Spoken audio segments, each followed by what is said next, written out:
Hello, everyone. Welcome to a new episode of the Dissenter. I'm your host, as always, Ricardo Lopes, and today I'm joined by Dr. Debra Lieberman. She is professor and has served as Associate Chair for Undergraduate Affairs and Research in the Department of Psychology at the University of Miami.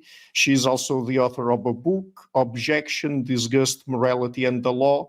And today we're going to talk about, from an evolutionary perspective, of course, about emotions, disgust, gratitude, and emotional tears. So, Dr. Lieberman, welcome to the show. It's a big pleasure to everyone. Thank you very much. It's great to be here. So let me start perhaps with a broader, more general question. So from an evolutionary perspective, how do you approach emotions? What are emotions? And you personally, do you approach them as adaptations or as something else? That's a great place to start. So my perspective on emotions is that they are programs. They are somehow kind of neurally instantiated algorithms that help guide behavior. I don't see them as different than cognition. So oftentimes we hear about emotion versus cognition. But when you talk about the kinds of problems that we solve and the information processing structure of the mind, the brain, somewhere in all of that, emotions are just like other aspects of cognition, information processing programs. But these are well coordinated to take advantage of elements of psychology and physiology to coordinate the mind and the body in a way that would have allowed for the solving of an adaptive problem. So my approach to emotions is thinking about the past environment, the kinds of problems we would have had to solve across the entire life stage, both sexes, what kinds of programs would have somehow offered an advantage to survival and reproduction. And so that's how I typically tend to start, thinking about what the emotions could be and what they might look like. But so they are adaptations in your perspective, or not? I think, well, I try to test whether they are.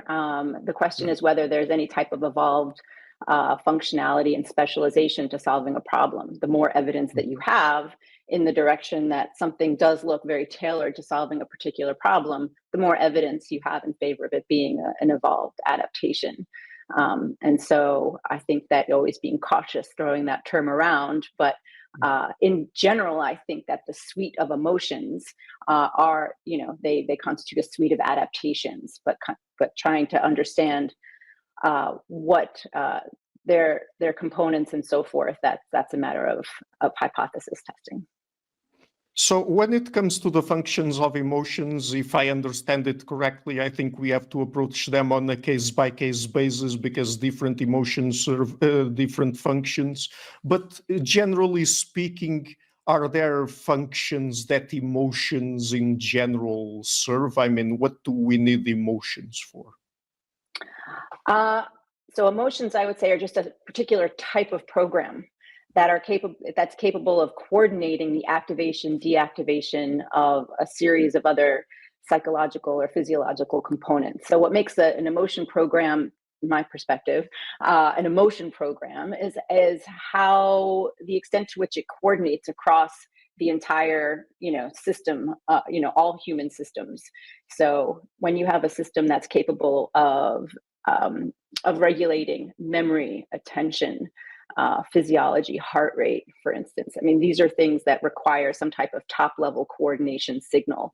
And to me, emotions are that type of signal that cascade throughout the mind and body and are capable of activating, deactivating whatever programs were necessary in order to solve a particular problem. So I just see emotions as coordinating systems and coordinating devices.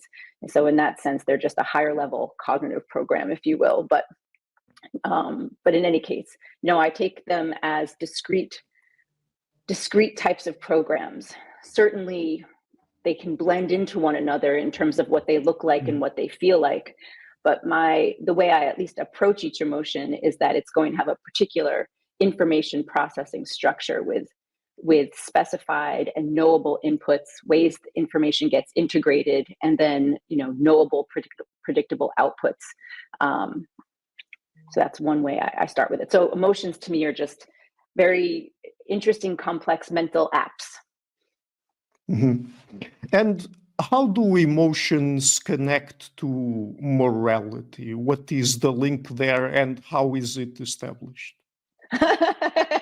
You've gone there very quickly. Yeah. And so I would say emotions to morality. Well,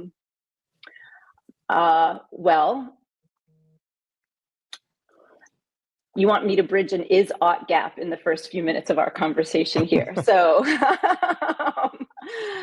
I would say that emotions make salient and register certain events as being fitness promoting, fitness enhancing, goal fulfilling, or goal not fulfilling. And I think that these outputs of value that indicate whether or not you prefer to engage in a particular behavior, associate with particular people, inform our way of viewing the world as to what seems right and wrong. So if I can just say that at the outset and maybe leave the rest for when we get maybe particularly to disgust, I can talk a little bit more maybe how disgust is involved in that. Certainly not the only emotion that informs our moral sense. But if I can give you a general answer like that for now. Yeah, of course.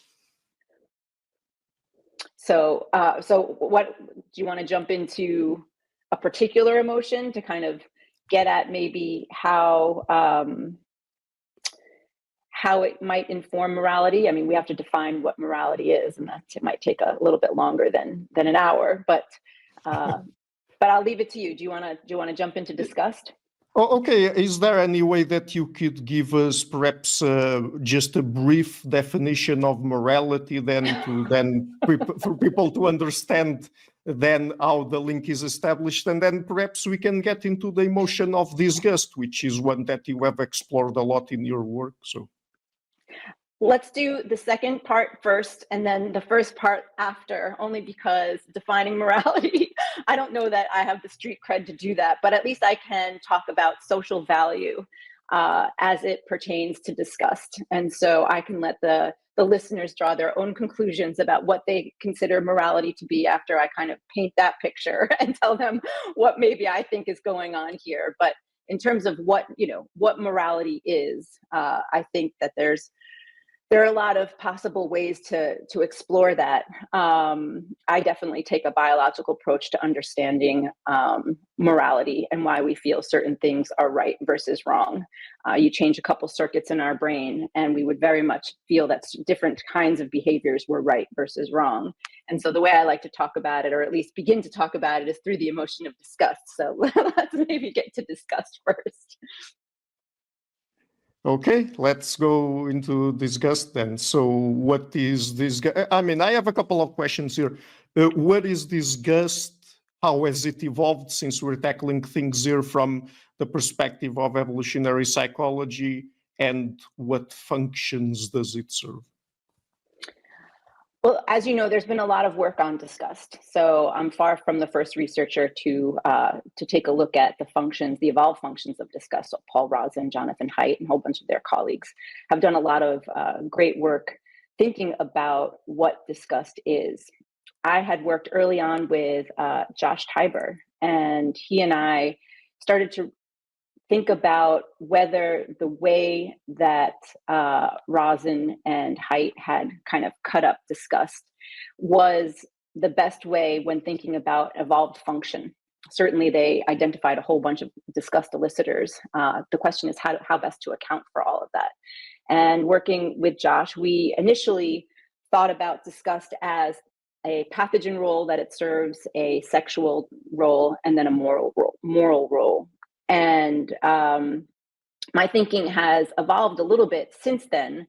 So, because in some of our papers, we've talked about the kind of, and we have a scale measuring the 3 domains of disgust: pathogen, sexual, and moral. And I don't think that is probably far from what's going on.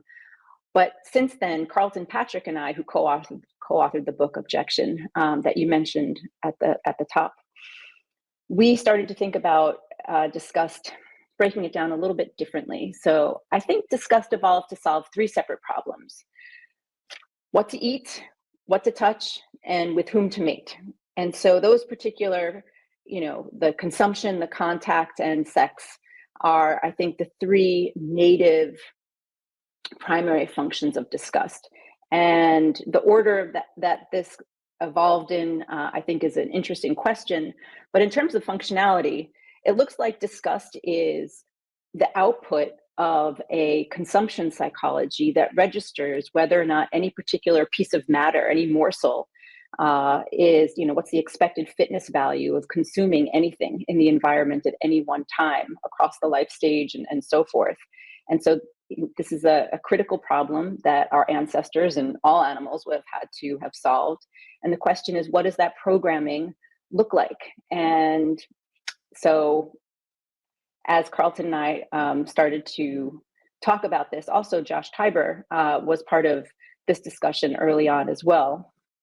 We basically tried to come up with what a system would look like. And we evaluate morsels of food based on a bunch of criteria through a bunch of senses, right? So how much sugar, how much salt, protein, fats, and so forth. And we have a system that detects their presence based on cues, so sweetness versus bitterness, for toxins that we want to tend to avoid. And it generates as an output kind of this scrumptiousness sense, right? So either something is yucky and you don't want to eat it versus it's really scrumptious and you do want to eat it. But disgust seems to be on the tail end of that, on one side of the continuum, preventing us from eating things that would have been harmful. But I should say that, of course, there's a lot of things and a lot of input the system has to take, and a lot should matter. So not only the cues of sugar presence, salt presence, protein and fat and so forth, those are the things that we tend to seek out, but also we want to make sure that we're not consuming in too much quantities toxins and microorganisms. And so we have, sour and bitter, which are there in order to help us detect the presence of plant toxins, which could have been quite poisonous, and then microorganisms, which can take over our entire system. And so in addition to those inputs, though, you have, developmental inputs. So what stage of development are you in? And so plant toxins are particularly harmful to young kids. This is why young kids don't like eating their vegetables, because a lot of the brain growth isn't done yet, and plant toxins can interrupt a lot of the neurogenesis. And so there's developmental stage, but then there's also experience in your priors with any particular food substance, which should of course update and inform whether or not you're going to eat something again. Although it doesn't seem to happen with tequila, does it? Right? So you can drink tequila once and, get really sick. And then suddenly 2 months later, you're like, it sounds like a great idea again. So for whatever reason, tequila seems to be an interesting exception to this rule. But that's neither here nor there right now. And so, but what is interesting also is that cultural norms should inform the system too, right? So the idea that you are going to be told, no matter what society you're born into, what's appropriate, what's inappropriate to consume. And that should also generate and help regulate the things that you find appetitive versus aversive. So food psychology is a really complex system. Oh, I should also mention probably that your health status should update what you find yummy to eat as well. So when you're sick, you tend to seek out plants. And so sometimes the secondary compounds of plants could be adjuvant therapies for disease organisms. Frans de Waal had seen and had written about how even chimps kind of seek out particular plants, and they'll roll it up kind of like dip and just kind of suck on the juices. They won't eat it, chew it up or eat it, but they will kind of extract some of the compounds of the plants. Perhaps this was kind of an early stage or early form of medicine. But in any case, a lot of factors should influence our food psychology, our consumption psychology, and I think disgust is certainly part of that. And then I think touching things, so contacting things that could have potentially been dangerous sources or contaminants, is something also disgust regulates. But then sexual disgust, who you find attractive as a mate. So the idea that disgust as a system is already sensitive to pathogen presence. It doesn't make it all that far a leap to think that, you can upregulate it or downregulate it. So the idea that, another person represents an entire different planet of microorganisms, right? So how does sex even happen if we have a disgust system that's sensitive to the microorganisms and pathogens of others? Well, instead of upregulating, other factors cause disgust to downregulate in order for sexual attraction to take hold. That would have been how disgust enters into this sexual psychology. So either upregulating to prevent someone from being motivated to seek someone out sexually, or kind of having that reduction in disgust. And there's great individual differences in these systems and so forth. So I think that it's a very long-winded answer to your question, what is disgust? But so consumption, contact, and sex, I would say are some of the three main areas over which disgust reigns. Okay, so this is a question that I've already discussed with several different evolutionary psychologists on the show. I think that, I started the show almost 7 years ago, and I've been discussing this from the very beginning, so I'm not sure if over time things have changed when it comes to this discussion, when it comes to this specific discussion, but is there such a thing as moral disgust? It's a good question. I started out thinking that there was. And I will tell you that the first run through of the book Carlton and I wrote really reflected three different areas: a pathogen disgust, a sexual disgust, and a moral disgust. And until it came time to write moral disgust, it seemed really clear to understand consumption and contact and sex and write out information processing systems, inputs, how things are integrated, outputs. And when it comes to moral disgust, it was just a big old question mark, like what, how, where, who, like, how does this work?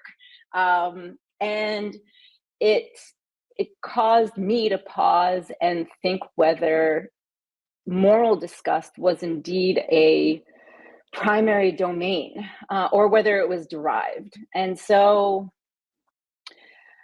I went back to the drawing board, literally, because I enjoy trying to map out the inputs and how things get put together. If you could have a schematic that you could hand over to the MIT, Imagineers to build it into their robots, what would you give to them? And when it came to morality, I had nothing but vague kind of like magical, like magic happens here, who knows? And then this output of, punishment. And so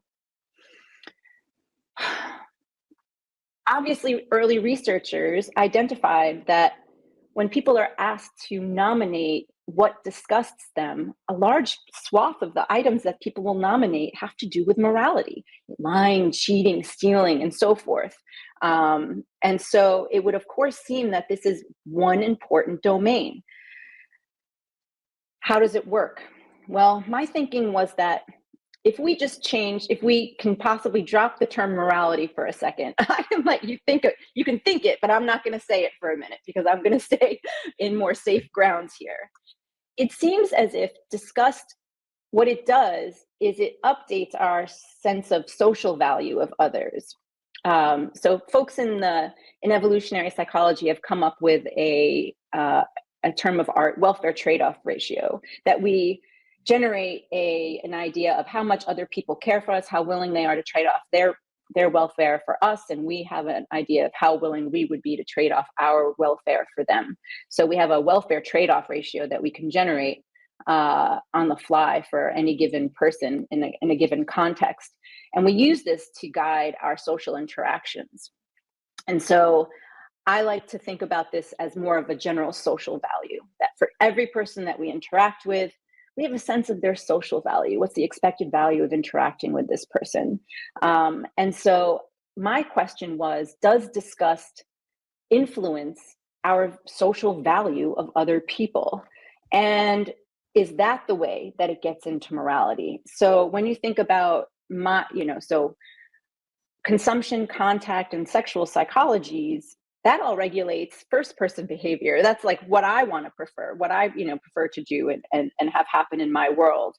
How does that information, because if that was it, disgust, what disgusts me, that's it, and that's the end of the sentence. There's a period, and everyone else does what, why do I care what anyone else does?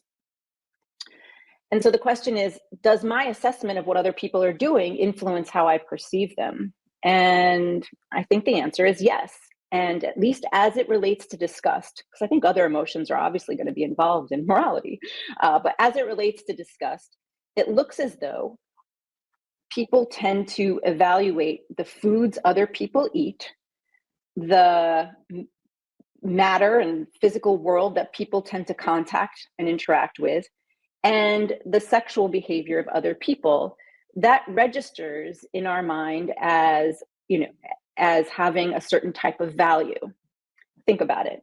If you had someone eating your favorite meal and drinking your favorite wine or whatever it is, that would be your new best friend, right? So someone who especially is really proficient at making these things and procuring all these great things to eat. I mean, this is someone you want to associate with often.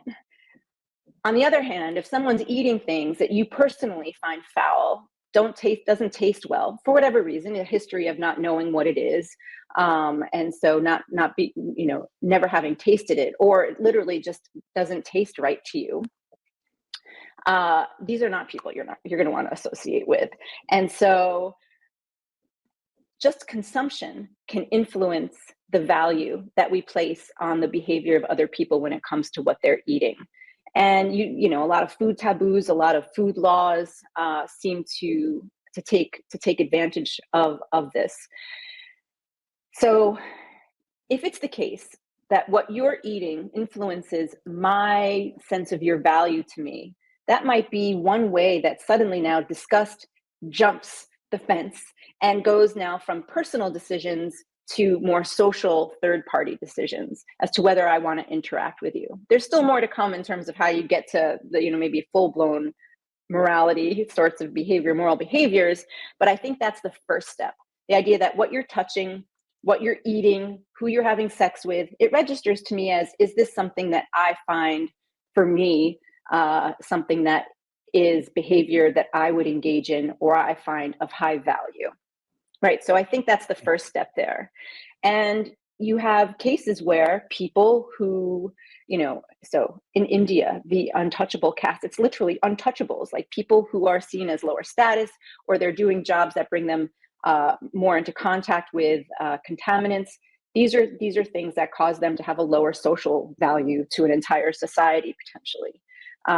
But people who eat particular types of foods, people who engage in sex that you wouldn't find necessarily attractive, those are other reasons why people might have lowered social value for different groups. So that's kind of the first step in as to how disgust starts to color and shade our social world in terms of things that we, people we prefer, people we don't prefer to associate with. But then the question becomes, if you want me to continue on the story here, then the question becomes, stop me whenever you want. No problem. The question then becomes, okay, how is it that we get from, so who cares, right? So I see you eating, there's very few foods that I actually don't really like, but like harkle, which is, I think, like fermented shark. So forgive me if you've ever tasted this and enjoy it, but that's the only type of food that has almost really in a restaurant made me just yuck. And so why is it that if I saw you eating fermented shark, why do I care? To me, I should say, you eat it all, because the more you eat of it, the more of the other good food that's left for me. So have at it and leave all the good scrumptious stuff for me to eat. So it would seem like it's almost strange, right? So disgust tells me, okay, that's not what I prefer, but if you prefer it, have at it. Who cares? So the real question is, why do we care? Why not live and let live? And so I think that in order to get to the answer for that, you have to think about a couple of different systems. So leaving disgust behind for a second, Carlton and I talked about in the book Objection what might happen. And it was based on a lot of thinking. I should also mention that this wasn't at all original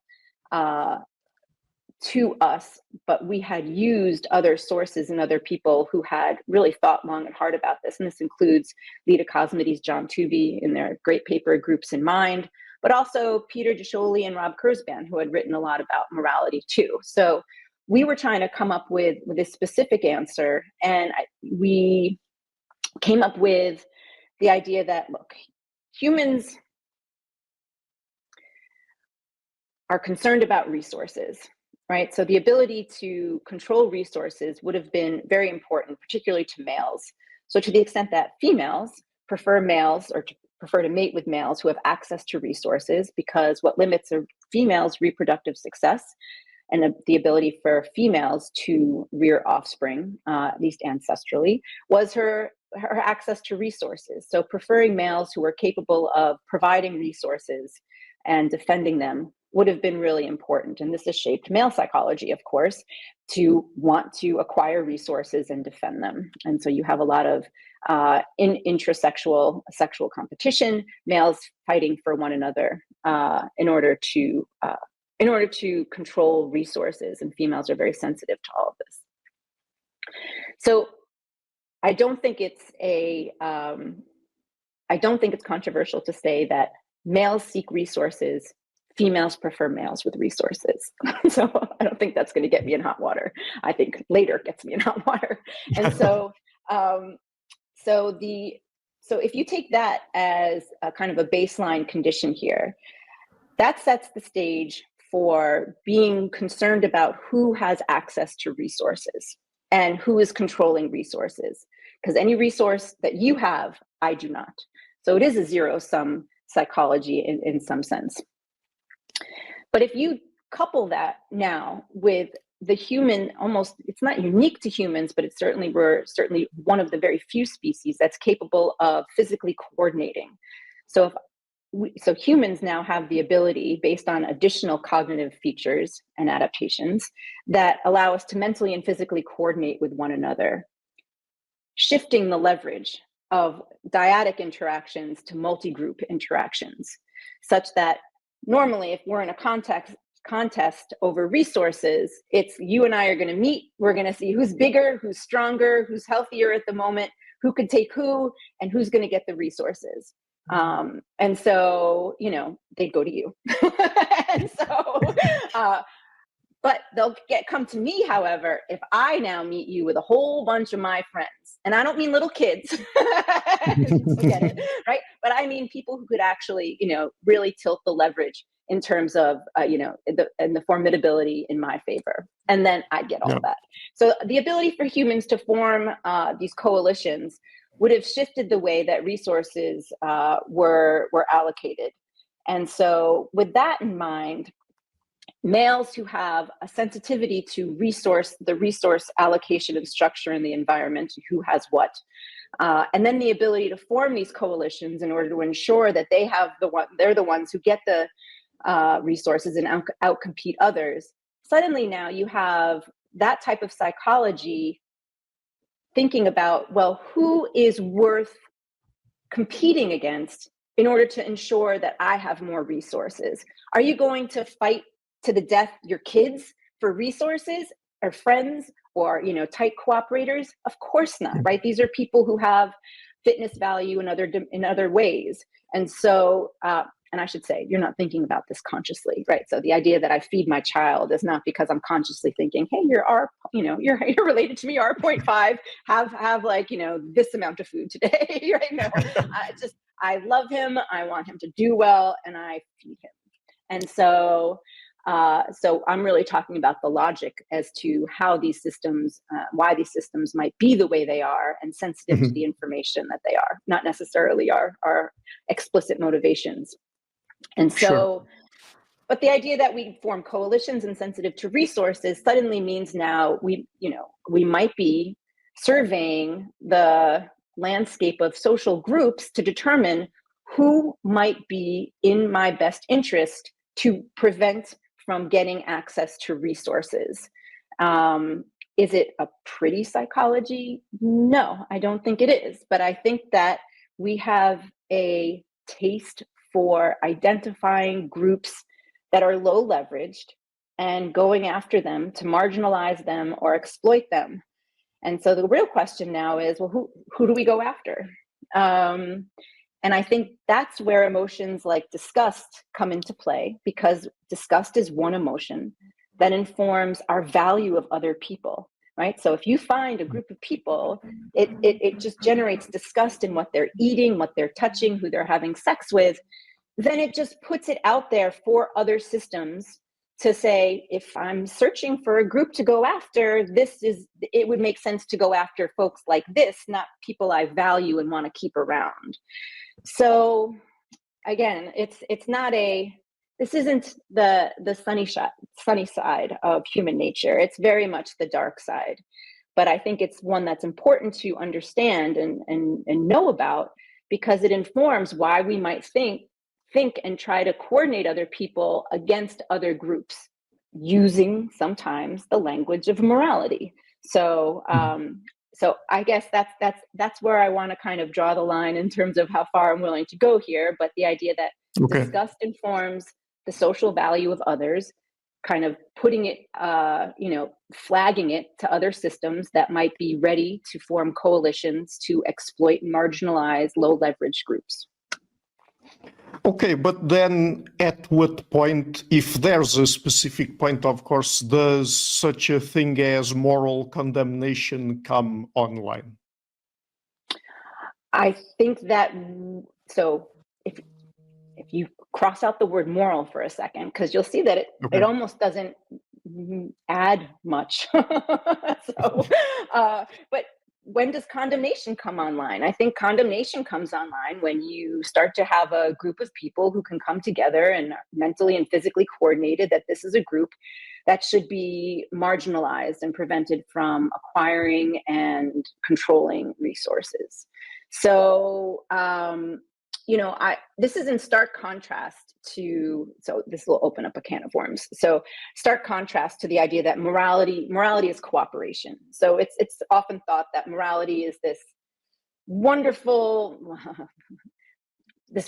world of cooperation.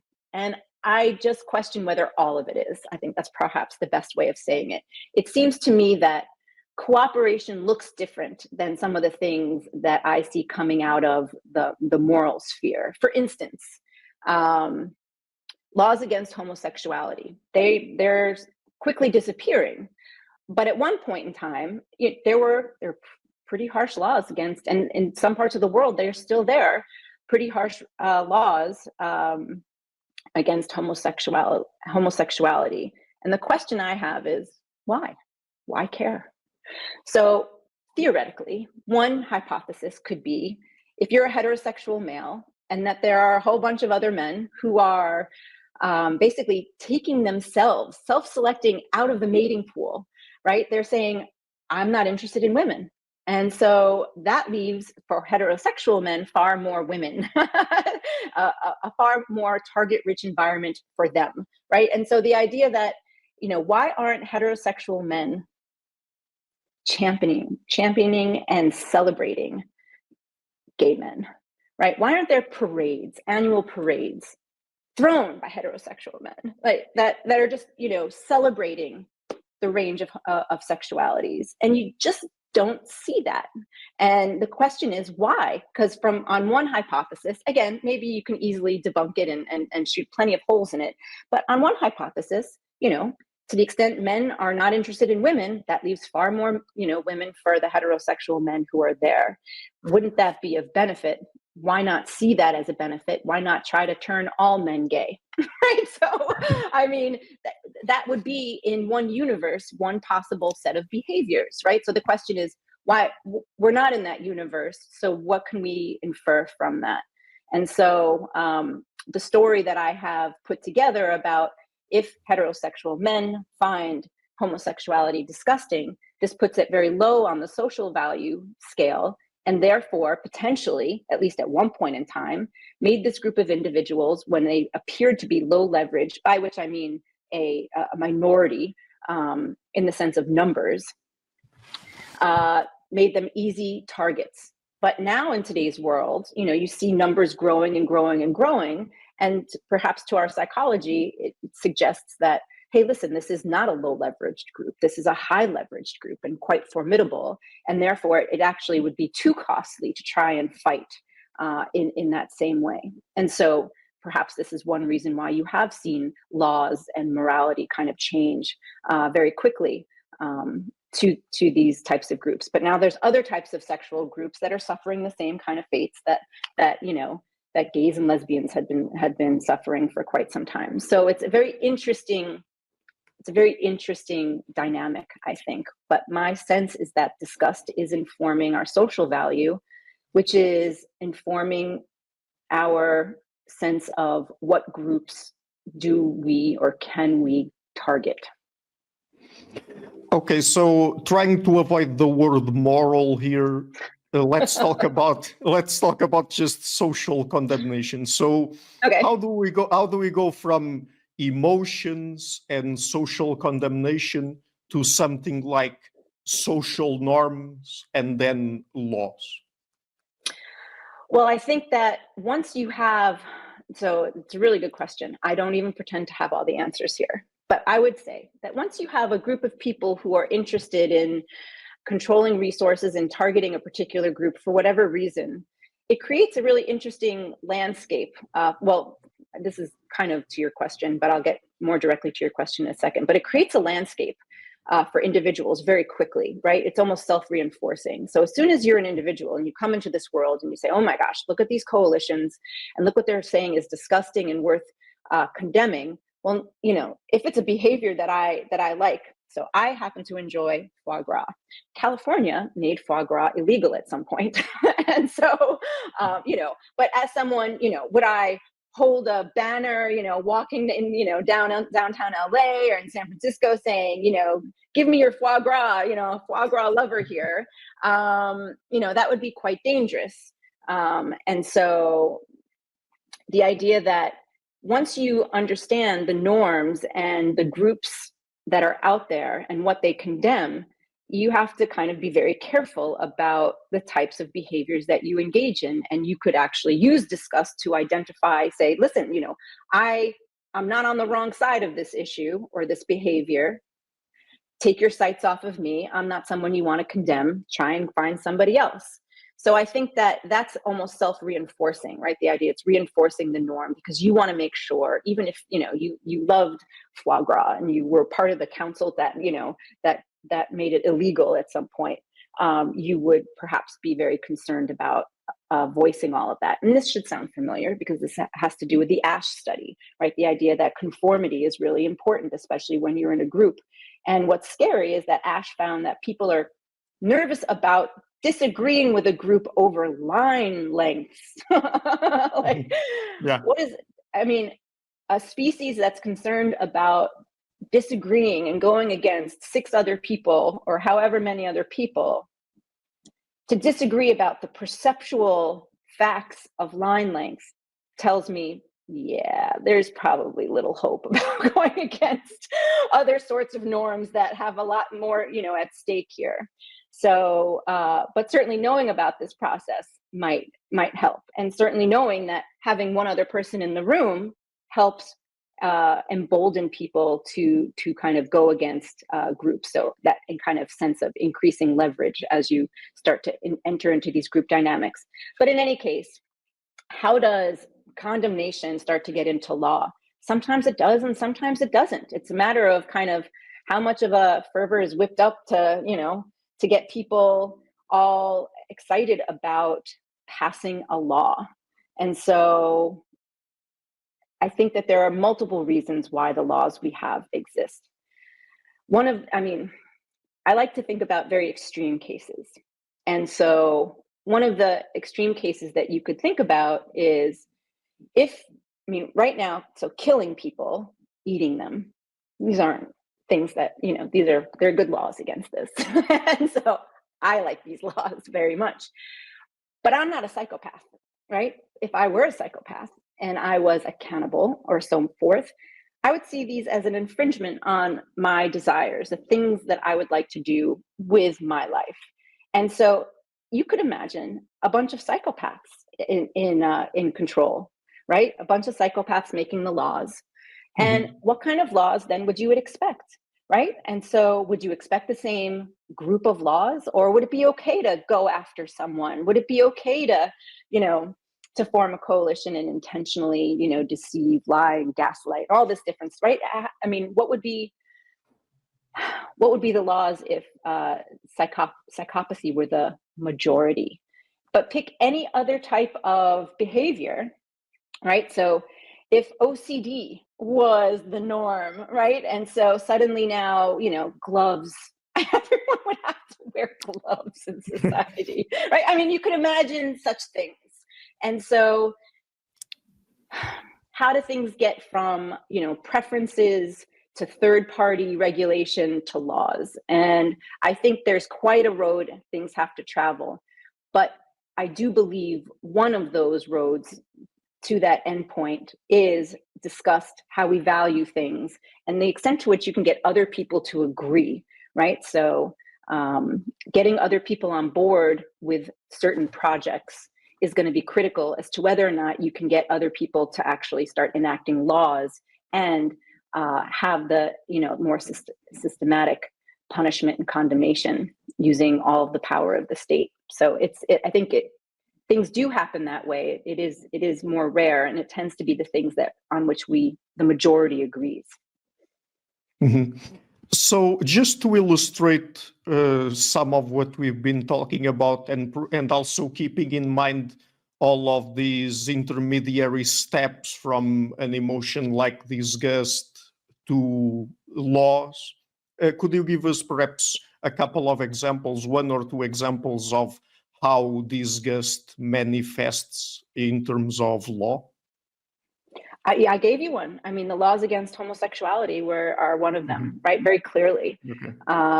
And so you have, so some of the food laws that you find overseas might reflect some of the religious rules about what's considered disgusting, and for different reasons that prevent not only the person, but whoever's in that society from consuming those particular foods. So I think when it comes to disgust, the many of the items that are prohibited in law that relate to disgust will tend to be the food, contact, and sex. So that's what I would suggest is, anywhere you see, things about consumption, things about, not all things, but disgust will be among the good candidates for why those ended up there, about consumption, contact, and sex. And so those are the ones that are kind of originating potentially from a disgust psychology. And then the question is, what is the role of disgust in law? Ought it be present? Should we be evaluating some of our laws as to why it is we forbid certain acts if it has to do with consumption, contact, and sex? And so those are additional questions. Some people, so Leon Cass was one who said that, disgust is a good compass as to what should be prohibited. But other folks, Martha Nussbaum included, was very wary about, having disgust present in the law. And I too am concerned about having disgust present in the law, only because if any of what I've just talked about has a hint of truth to it and ends up being correct as to what disgust is, how it informs our social value, and how that might influence our group dynamics and what we want to go after and how that's codified in law, then we might want to rethink it. And so, I mean, these are some really good questions that you can ask your philosophers that you have on.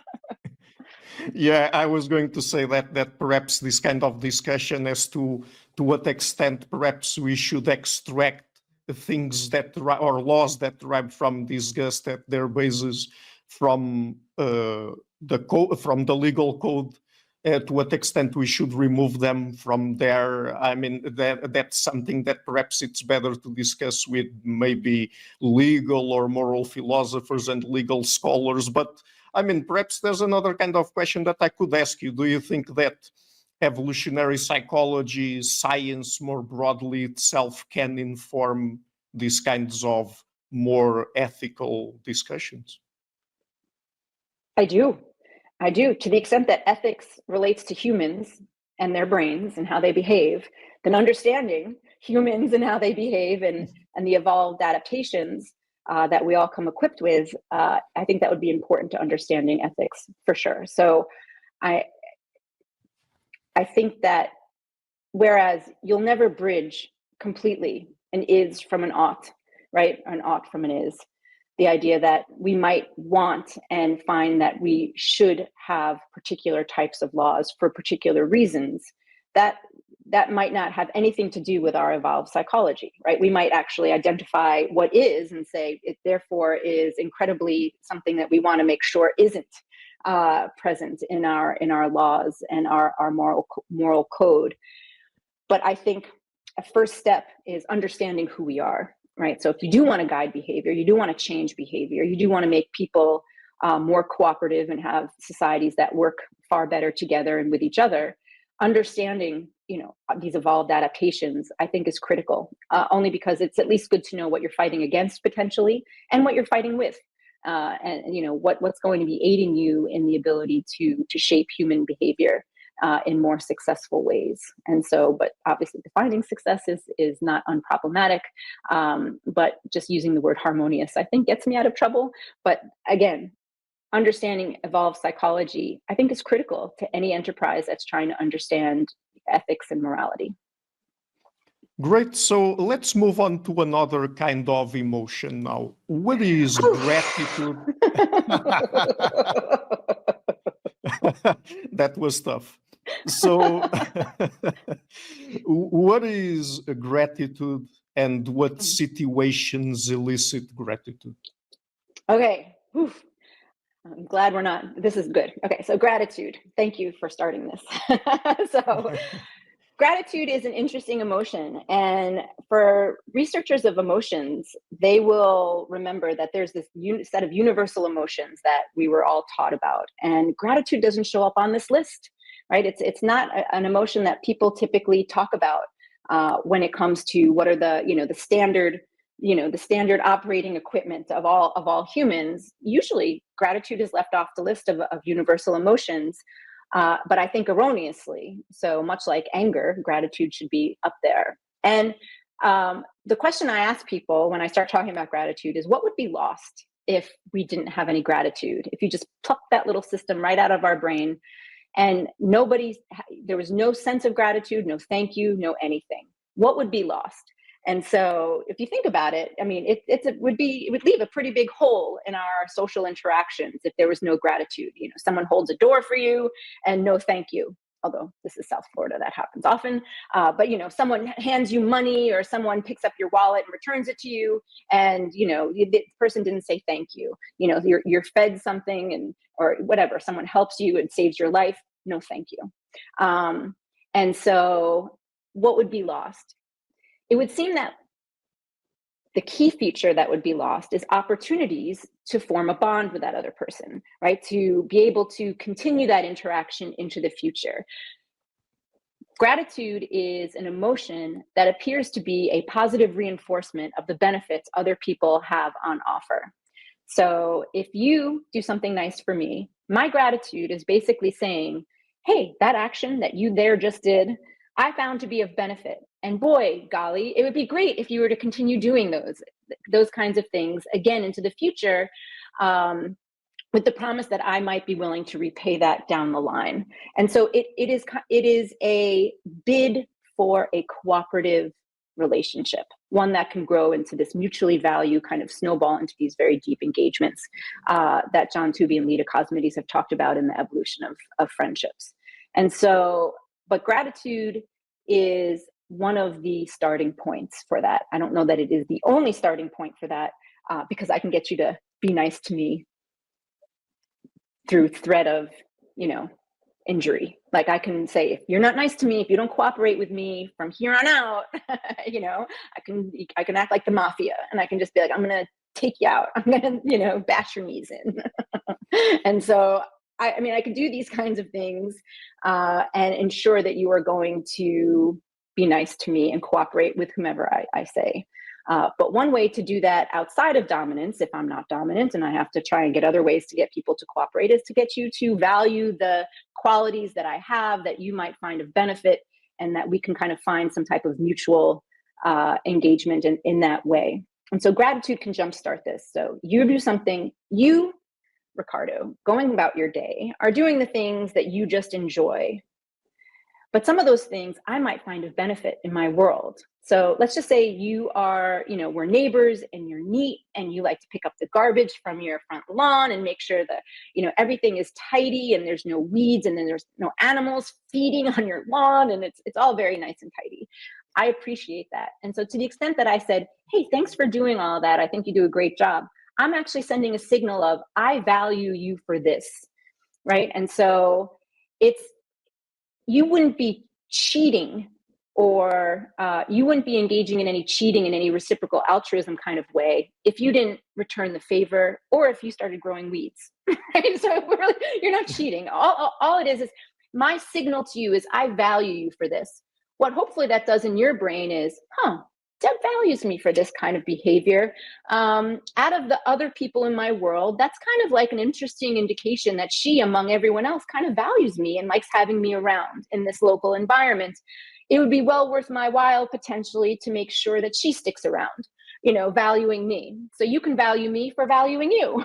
And so again, I don't think it registers like this. It's just a sense of liking, like, oh, she said something that made me feel good. I like her. And so I want to make sure that, her paper was on her front door or her lawn. Let me bring that up to her door for her. And so you can have very interesting initiation of favors or exchanges that are just based on the idea that I value you for the unique attributes and things that you do. But gratitude is one way for this to all get jump-started. And so I've worked with a bunch of folks, so Mike McCullough, Adam Smith, Eric Peterson, Danny Forster, on gratitude. And we've identified that gratitude is very similar to anger in a lot of respects, just the opposite. And so with Joseph Billingsley, one of my former students, we were trying to determine whether or not anger, so Aaron Sell, you've probably talked to on this program. And so he has done a lot of great work with anger. Have you talked to him yet? Yes, I have. Yeah. So he's talked about the architecture of anger, and it looks like anger occurs when someone has not valued your welfare as high as you expect them to, right? So you do something bad to me, and I thought that you should have treated me better. My anger is a function of how poorly you treated me compared to how much I expected, and it functions to basically reach into your brain and say, hey, that dial of value, social value, you might want to increase it a little bit more for me. Otherwise, there might be a cost coming your way for not doing so.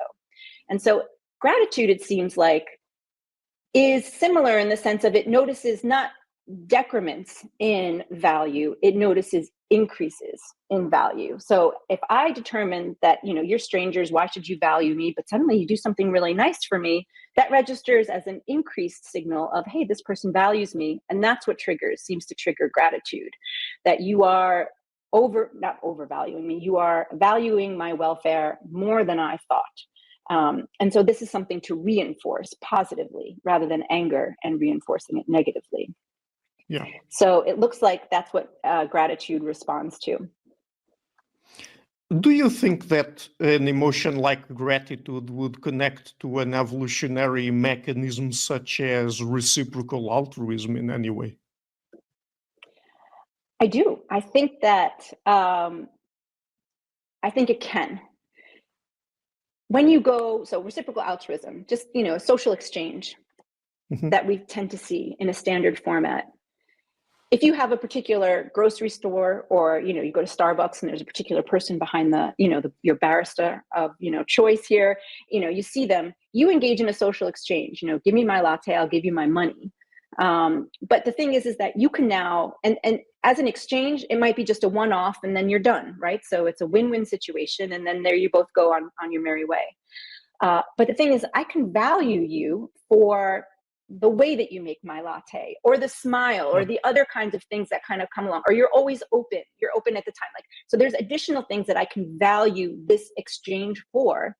And that's a way to start to cultivate value.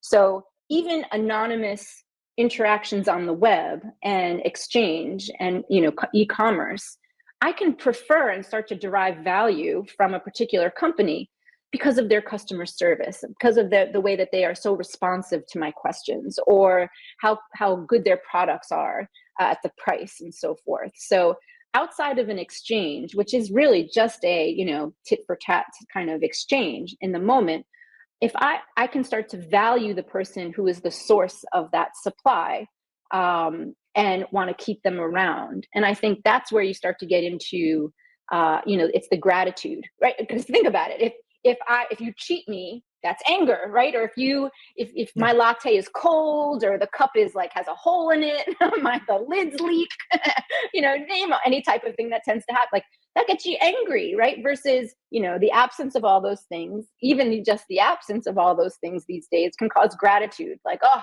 thank God this place knows how to put a lid on a cup. And so you can value anyone for anything. And so gratitude absolutely can reinforce these social exchanges.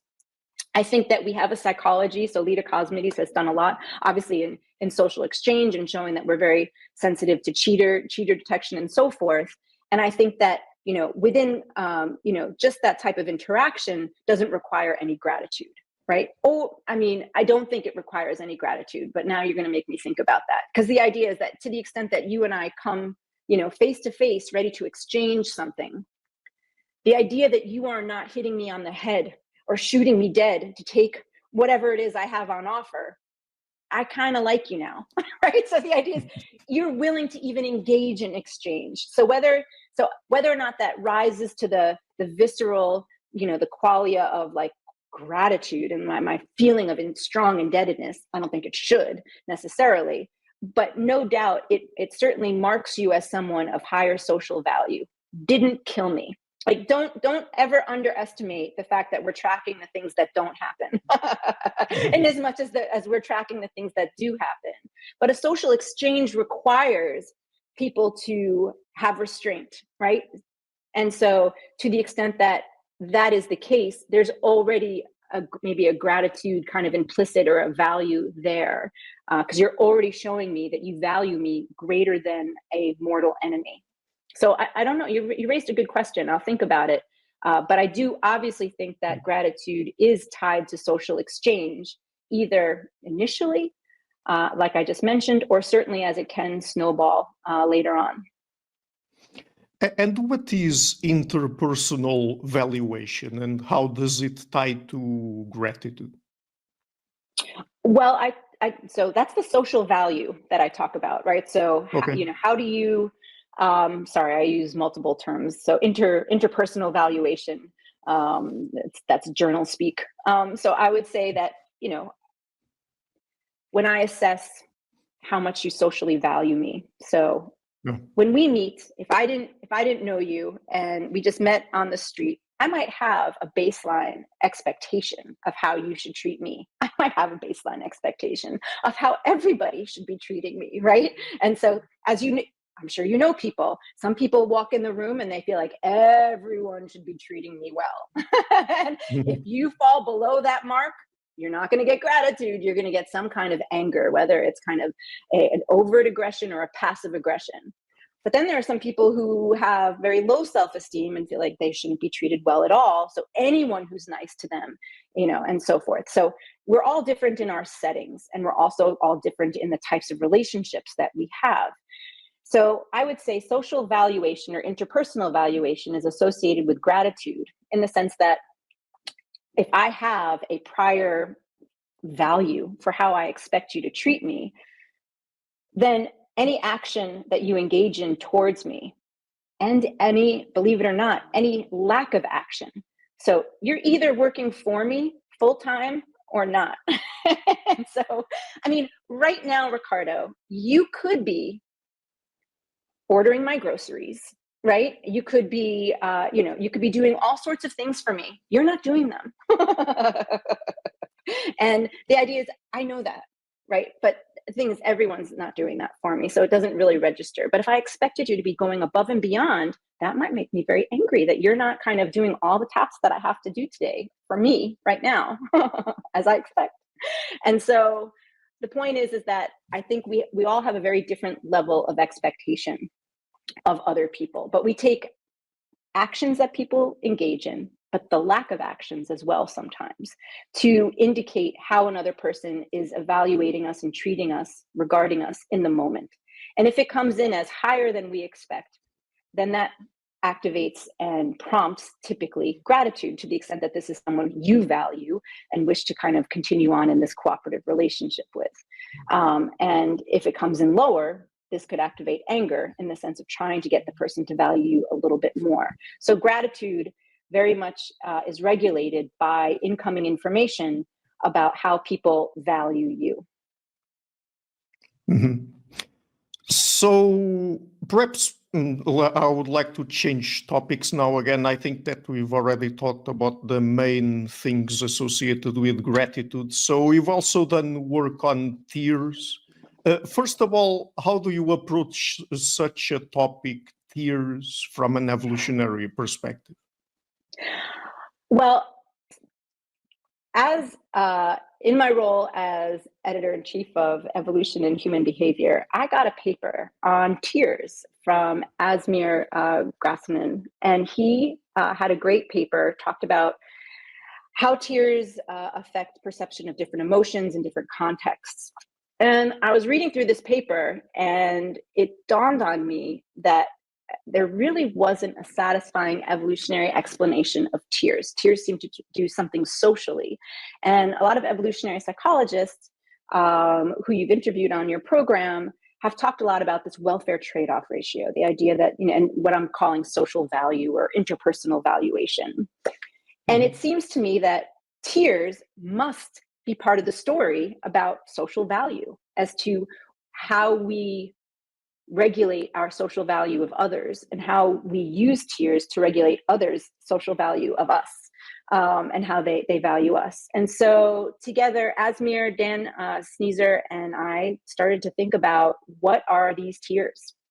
What is going on here? And it looks like tears are one communicative method of establishing and signaling value of any sort of action or a piece of matter or a person, what have you. And so tears allow us to communicate positive value and negative value. They are similar to shouting or screaming or just raising the voice in any other type of way. It's a mechanism that illustrates amplitude. So I can indicate to you the value I place on a particular act that you are engaged in, that is targeting me.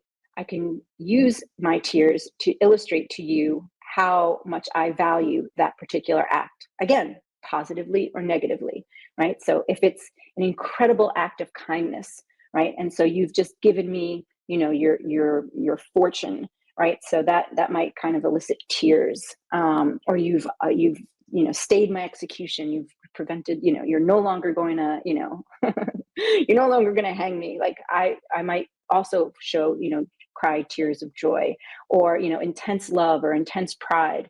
These kinds of things, tears can signal the intensity of the value of a particular act, positive, and then of course, negatively. And it is a strategy that all can use. Some people use it intentionally and explicitly, so with crocodile tears and being able to manipulate people, but for the most part, most people don't use them in those ways, and use them to communicate value of some sort. And so this is the kind of research that I've been engaged in with Daniel and Asmir, and we have indeed found that tears are associated with the intensity of the benefit conferred or cost imposed by a particular person. So that's additional new work. But tears are a very interesting communicative device. I mean, obviously there's tears that protect the eye, that lubricate the eye to make sure that the optics all work well, but it's also, evolved the secondary function of being used to communicate the intensity of value perceived. Mm-hmm.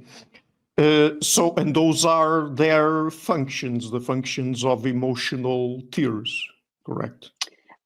That's what we're proposing. So I think far more research is required, but that's the path we're plotting down.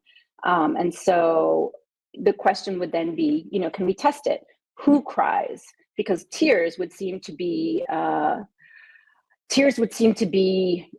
strategy that could be used by people with lower leverage, right? So the idea that you have who tends to cry in situations. Well, in interactions and in conflict between men and women, women tend to cry. Between adults and children, children tend to cry. Not all the time, but the tendency. And the question is, why isn't it the opposite, right? So what's going on here? And it seems to suggest that formidability and leverage are part of the equation is to determine who uses tears and when they use tears as a communicative signal and ability to manipulate other people into either continuing the benefits that they're delivering or halting the costs that they're imposing.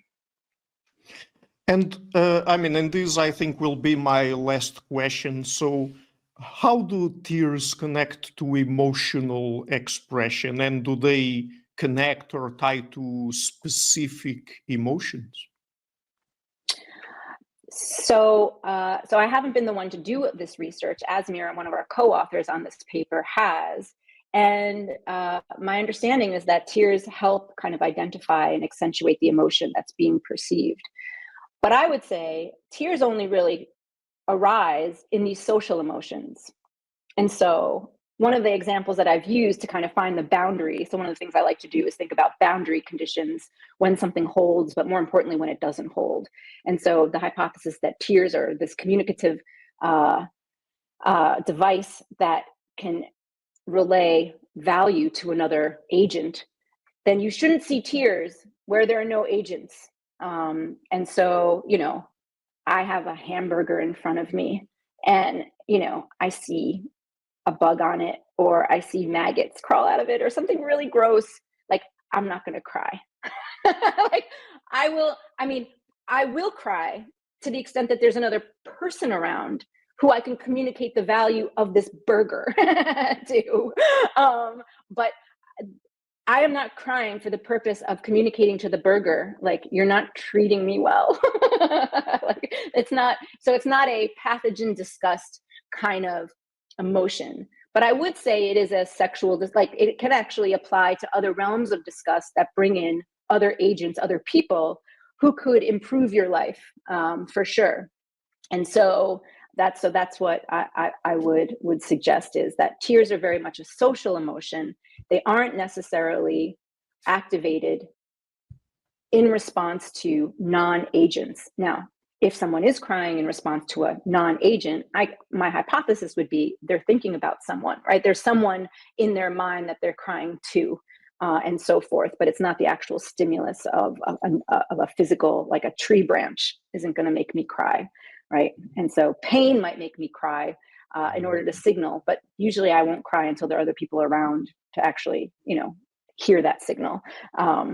So in any case, I think tears are very much tied to our social psychology and how we get along with other people and how we manage the cooperative relationships that we have. But tears, they do not always serve a social signaling function, right? Because sometimes we just cry alone, and sometimes we even want to avoid that other people see us crying, right? Yes. So I think those are also really interesting features of the entire system. Like, because crying would suggest that I'm low leveraged, right? So that I like my tears and so it's like, don't see me cry, right? So, because I don't want to put out that I'm someone who's easily, overpowered or, less formidable potentially. That would be a really bad signal to put out there unnecessarily. And so I do find that very interesting. But your question of, tears are for signaling, so people can cry alone. But I also think that our ability to simulate events and simulate, bring up memories of people, I mean, that's one reason. So listen, as an evolved adaptation, there's going to be the functional response of it in the situation for which it evolved. And then there's going to be all of these other reasons why you might find tearing occur, right? So, I mean, you find this with all sorts of adaptations, like we evolved to be upright, and walk bipedally and have balance. And so that explains a lot of our walking, but it doesn't necessarily, it explains why we can skateboard and surf and do all sorts of other interesting things. But we didn't evolve to do those sorts of things, but now are part of the repertoire of things we can do given this adaptation. So I think that identifying the things for which this adaptation evolved is important, and obviously part of the science and part of the research that's required, and then identifying the things that it can do by virtue of the fact that it's here. Great. So, I mean, is there anything else about gratitude or tears that I might have missed that you would like to add just before we go? Or that's a good question. I'm sure there is, but right now I think I'm just going to say that, a lot of these emotions that I've been dealing with really do have a lot to do with the rest of the research that's coming out of evolutionary psychology on social value.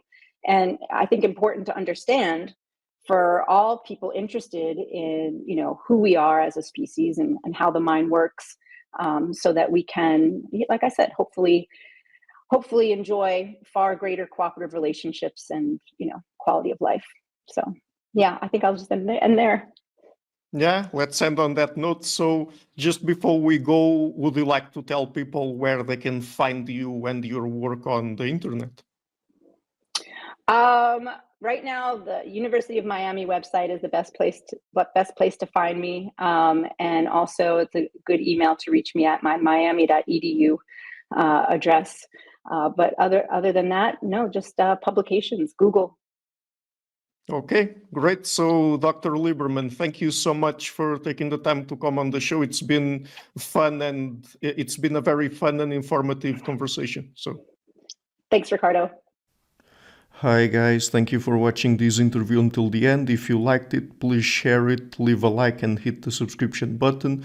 This show is brought to you by Enlights, learning and development done differently. Check their website at enlights.com, and also please consider supporting the show on Patreon or PayPal. I would also like to give a huge thank you to my main patrons and PayPal supporters: Per Ergo Larsen, Jerry Mullerens, Frederick Sunda, Bernardo Seixas, Olaf Alex, Adam Kessel, Matthew Whittingbird, Arno Wolf, Tim Hollis, Eric Alenia, John Connors, Philip Forrest Connolly, Dan Demetri, Robert Windiger, Rui Inácio, Zup, Marco Neves, Colin Holbrook, Phil Kavanagh, Mikkel Stormir, Samuel André, Francis Fortiago Nunes, Fergal Kossen, Hal Herzog, Nuno Machado, Jonathan Labyrinth, João Linhares, Stantantia, Samuel Correia, Eric Hines, Mark Smith, João Eira, Tom Hummel, Sardas France, David Sloan Wilson, Yacila Dez Araújo, Romain Roach, Diego Londonho Correia, Yannick Punter, Adana Rusmani, Charlotte Bliss, Nicole Barbaro, Adam Hunt, Pavlo Stasevski, Nelek Bach, Guy Madison, Gary G. Alman, Sam Afzal, Adrian Yeager, Paul Tolentino, João Barbosa, Julian Price, Edward Hall, Edin Bronner, Douglas Fry, Franca Bortolotti, Gabriel Ponce Cortez, Ursula Litsky, Scott, Zachary Fish, Tim Duffy, Sonny Smith, John Wiseman, Daniel Friedman, William Buckner, Paul George Arnaud,